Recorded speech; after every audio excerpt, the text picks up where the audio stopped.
Salut à vous, j'espère que vous allez super bien avec vos activités aussi. Aujourd'hui, on va continuer avec notre série de vidéos en fait sur la chaîne de valeur agribusiness et les différentes opportunités en fait qu'elle offre. Pour ceux qui découvrent en fait, je rappelle que la chaîne de valeur agribusiness compte 5 segments: les intrants, la production, la post-production, le marketing et enfin la consommation. Donc, nous avons déjà abordé les 4 premières étapes ou les 4 premiers segments. Et aujourd'hui, nous allons discuter particulièrement de la consommation. Il sera question de comprendre en fait quelles sont les différentes opportunités que vous pouvez saisir justement dans le segment de la consommation et de comprendre aussi quels sont les différents enjeux, ce qui se fait mal actuellement et ce qui peut être amélioré et bien entendu aussi ce qui se fait de bien. Donc, il sera question justement de développer de tous ces différents aspects et vous pouvez nous suivre sur notre chaîne YouTube ou sur Instagram. Pour rappel, la population mondiale d'ici 2050 aura doublé. Et d'après les statistiques, l'Afrique ne pourra couvrir que 13% de ses besoins alimentaires. Alors, c'est quoi la relation avec le thème d'aujourd'hui qui traite de la consommation? Alors, c'est tout simplement que si on arrive à produire que 13% de notre besoin, ça veut dire qu'il y a une disparité entre le segment de la consommation et tout ce qui précède. Ça veut dire que au niveau des intrants, au niveau de la production, au niveau du marketing, on a définitivement, et de la post-production bien entendu, on a définitivement loupé quelque chose.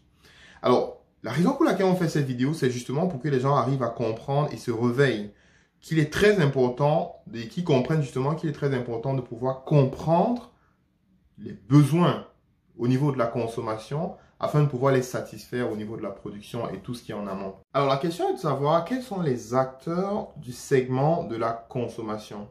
Eh bien, ce qu'il faut savoir justement, c'est que on a deux entités. On a d'une part les entreprises et d'autre part les particuliers. Oui, les particuliers, c'est-à-dire vous et moi. Chaque individu justement dans la société représente un acteur justement de la chaîne de valeur agribusiness. Si vous n'achetez pas, c'est clair que tout le reste de la chaîne a définitivement un problème. Donc, on a d'une part les particuliers, comme je disais, c'est-à-dire vous et moi, et d'autre part, on a les entreprises. Alors, dans les entreprises, on a les hôtels, les restaurants, les hôpitaux, les lycées, tout ce qui va avec. Parce que toutes les personnes dans la société qui consomment contribuent justement à faire bouger tout ce qu'il y a dans la chaîne de valeur. Donc oui, je répète encore, vous avez un impact direct sur le développement de toute notre industrie agribusiness. Le reste dans la suite. Maintenant que vous savez, vous, en tant que consommateur, que vous faites partie justement de la chaîne de valeur agribusiness et que vous représentez justement un des aspects les plus essentiels. Parce que, en général, la production et tout ce qui suit, tout ce qui précède en fait, ne vient que satisfaire une certaine demande. La question, c'est de savoir comment est-ce que vous vous comportez au moment de la consommation. Est-ce que vous consommez parce que les produits coûtent moins cher? Je veux dire, quelle est votre priorité en termes d'achat? Est-ce que vous achetez les produits qui sont moins chers? Est-ce que vous achetez les produits qui sont les plus accessibles? Est-ce que vous achetez les produits qui sont absolument made in Cameroun ou bien made local? Est-ce que vous achetez uniquement les produits qui viennent de l'étranger parce que c'est fashion ou parce que c'est de grandes marques? La question est là. Mais dans l'autre des cas, il faut savoir que chacune de vos actions a un impact direct sur le reste de la chaîne. Petite parenthèse pour partager une statistique assez intéressante. Alors, celle-ci vient du journal Investir au Cameroun. Alors, il se trouve que en 2019, le Cameroun a importé pour 807 milliards de produits alimentaires. Et dans ces 807 milliards, il faut compter pour 231,8 milliards de riz et blé, en fait. Donc, et la dernière statistique, c'est que entre 2018 et 2019, la croissance de nos importations, en fait, annuelle, bien entendu, était de 14,9%. Donc, pratiquement 15% de plus que l'année 2018. Donc, ce qui veut dire, en fait, que nous avons cherché de l'argent ailleurs et nous avons dépensé 807 milliards pour acheter du riz, bon, pour acheter des produits alimentaires à l'étranger. C'est ça la réalité.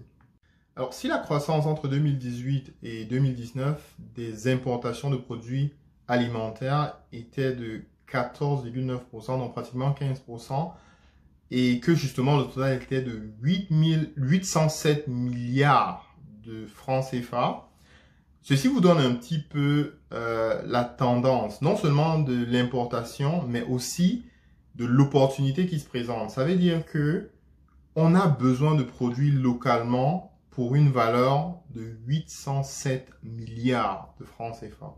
La question, c'est de savoir, est-ce que nous, en tant que Camerounais, nous, en tant qu'Africains, est-ce que nous allons essayer de saisir justement notre part de ce gâteau ou alors nous allons continuer à faire grimper notre pourcentage au niveau de l'importation des produits alimentaires?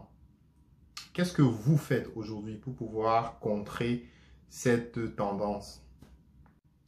Alors, quand on parle de 800 milliards de produits importés en 2019, ce que ça veut dire en fait, c'est que c'est 800 milliards qui auraient pu être investis sur autre chose. C'est 800 milliards qui auraient pu constituer en fait le chiffre d'affaires de plusieurs entreprises locales. C'est 800 milliards qui auraient pu se retrouver justement dans la poche des producteurs locaux, je veux dire des producteurs agro-pastoraux ou bien des producteurs des micro-industries agroalimentaires. Donc c'est de ça en fait qu'il est question et malheureusement, nous avons toujours l'impression que nous sommes impuissants devant cette situation ou devant cet état de choses. Mais la réalité, elle est autre. C'est que à la fin de la journée, c'est le consommateur qui décide où est-ce qu'il s'approvisionne. C'est le consommateur qui a le dernier mot et c'est le consommateur qui décide de donner son argent soit à son frère, soit à l'étranger. C'est vrai, le consommateur ne va pas seulement acheter camerounais parce qu'il est camerounais et peu importe la qualité du produit. C'est vrai qu'il y a pas mal de travail à faire. Il y a déjà le travail justement de la qualité, c'est-à-dire arriver à produire à un niveau de qualité qui est acceptable et qui correspond effectivement à la demande, aux besoins des différents consommateurs, des différents niveaux de consommateurs. Il faut pouvoir justement aussi faire que le prix soit abordable, soit accessible justement aux différentes masses qu'on a. Parce que c'est l'un des challenges qu'on a avec les produits justement étrangers qui arrivent et qui en général, dans certains cas, sont un peu moins chers. Mais on a aussi le problème justement de l'accessibilité. Comment faire pour que le produit soit le plus proche possible en fait des consommateurs. Ça, c'est pas mal de challenges effectivement qui constituent l'essentiel du challenge aujourd'hui qu'on a avec le Made in Cameroon.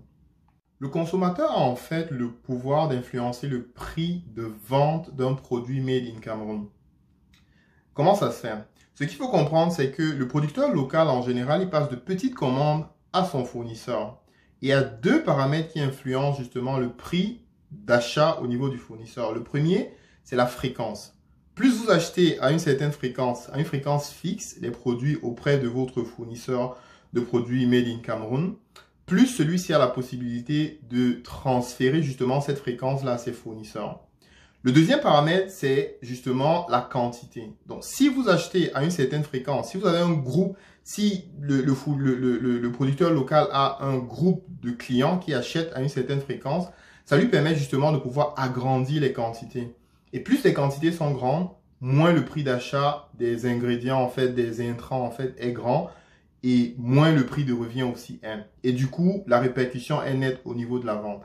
L'autre problème des consommateurs, justement, est de pouvoir trouver le bon produit au bon endroit.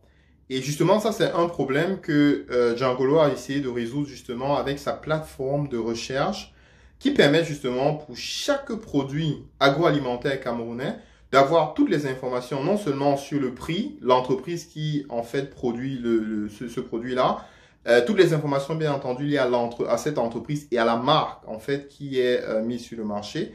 Mais aussi, on donne toutes les informations par rapport aux différents supermarchés sur tout le Cameroun où, en fait, vous pouvez trouver ces produits-là.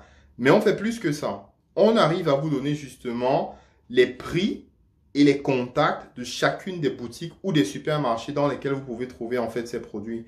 Le bon truc, en fait, c'est que toutes ces informations sont mises à jour par les personnes qui vendent elles-mêmes. Donc, ce n'est pas Djangolo qui met, en fait, ces informations, mais c'est plutôt les vendeurs eux-mêmes qui viennent présenter leurs produits. Par rapport à l'opportunité dans le segment de la consommation, Ce qu'on peut retenir justement, c'est que la première chose, c'est de prendre du temps pour bien comprendre en fait les besoins du consommateur.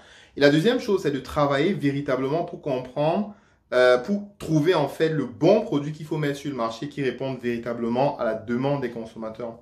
Dans ce sens, justement, Django a fait un excellent travail en mettant pour ceux qui, c'est-à-dire si vous êtes du côté, par exemple, de ceux qui veulent créer une entreprise, vous avez Django Trend qui vous permet justement d'avoir accès à tout ce que les gens recherchent le plus, quels sont les produits les plus visés, les plus vus ou les produits les plus rajoutés dans le panier, ainsi de suite. Vous avez toutes ces informations à disposition. Et de l'autre côté, vous avez justement les informations sur toutes les entreprises de la chaîne de valeur qui vous permettent justement d'entrer facilement en contact avec soit vos fournisseurs, soit vos futurs clients. Et tout ça, c'est sur djangolo.cm. Combien d'hôtels s'approvisionnent auprès de centrales d'achat sérieuses et professionnelles? La réalité, c'est que de nombreuses institutions, jusqu'aujourd'hui, en fait, ont des systèmes d'approvisionnement en termes de produits agroalimentaires archaïques. Et ça représente une grosse opportunité que malheureusement très peu arrivent à saisir. Et ce que nous avons fait justement au niveau de Djangolo, c'est de travailler à rendre la vie facile à ceux qui souhaitent créer leur centrale d'achat. Vous avez en fait là-dessus, sur la plateforme, sur djangolo.cm, toutes les informations qu'il vous faut pour pouvoir facilement créer votre centrale d'achat, entrer en contact avec toutes les marques locales qui ont leurs produits déjà référencés sur Djangolo et aussi d'entrer directement en contact avec tous les producteurs agro-pastoraux de toutes les régions au niveau du Cameroun. Donc l'opportunité en fait à votre portée et seul vous êtes sur le chemin de votre succès.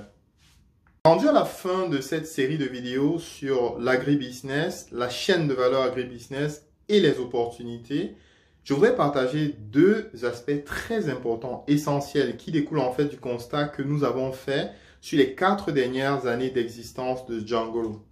Le premier truc, c'est qu'il faudrait qu'on apprenne à planifier. Alors, les entreprises comme les personnes, la réalité, c'est qu'on achète nos produits pratiquement à la dernière minute. En planifiant, on permet justement à tous les autres acteurs de la chaîne de valeur de pouvoir planifier. Ça, c'est le premier aspect qui est essentiel. Le deuxième, c'est qu'il faut qu'on apprenne à travailler ensemble. En fait, on n'a même pas le choix. C'est un luxe de se permettre de travailler de façon individuelle. On n'a pas le choix parce qu'en face, les autres sont organisés. En face, les autres travaillent ensemble. C'est un impératif et c'est l'une des raisons pour lesquelles nous créons en fait cette chaîne et partageons ces expériences. Pour clôturer cette série de vidéos sur l'agribusiness, la chaîne de valeur agribusiness et les opportunités qu'on y trouve, je voudrais partager avec vous cette statistique qui est au cœur de notre action. En 2050, la population mondiale va doubler. Et d'après les statistiques, l'Afrique ne sera capable de couvrir que 13% de ses besoins alimentaires. Il est question pour nous, en fait, de créer un mouvement qui va permettre aux Africains, à la grande majorité de la jeunesse africaine, de pouvoir se réveiller et de prendre en main son destin alimentaire. Alors, au-delà des mots, il est question pour nous de mettre un outil en place, un outil qui va justement permettre non seulement à ces jeunes de pouvoir créer des entreprises, mais à tous les consommateurs africains de pouvoir consommer local.